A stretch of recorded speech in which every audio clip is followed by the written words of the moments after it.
Ushbu retseptni italiyaliklardan $850 sotib olganman. Sizlarga esa teppa-tekinga o'rgataman degan mana shunday yolg'on gaplarga ishonmang. Bu blogerlarni sizlarni jalb qilish uchun aytadigan fishkasi. O'tgan yozda menga millionlab daromad olib kelgan hamda barchaga yoqqan avtorskiy retseptimni yozib oling. Demak, pomidorlarni qaynagan suvga solamiz postlarini archish uchun.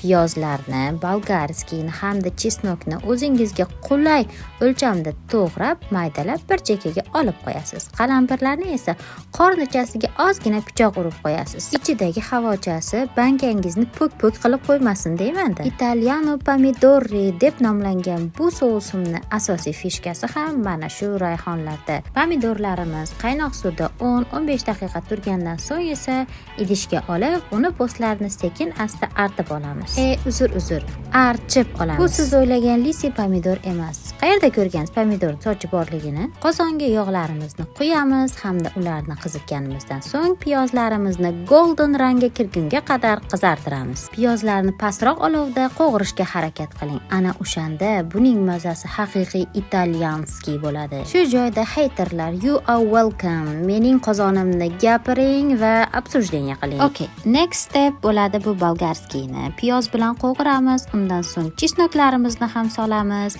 Ozgina uyoq-buyoq qilganimizdan keyin esa tomatolarni esa butunligicha qozonga shundoq ag'darib, bitta qovurib yuboramiz. Voy, siz bundan chiqayotgan aromatlarni his qilyapsizmi? Yo'q, siz his qilyapsizmi? Ana endi tuz namagini to'g'irlaymiz. Men 3 qoshiq shakar hamda 1,5 qoshiq tuz qo'shdim. Bu retsept sho'r yoki tuzli emas, balki shirali bo'lgani ma'qul. Ana shunda og'izga yoqadi. Ana endi bu 1,5-2 soat qaynab, milqillab, maromga yetguniga qadar esa o'zimizning to'yimli chalpaklarni tayyorlaymiz. Chalpak bilan bu sous xuddiki uzukka ko'z qo'ygandek. Sizda bu narsa qanday ataladi? Kommentda yozib qoldiring. Ha, aytgancha sousimizni tagini kovlab, o'rtada xabar olish esdan chiqmasin.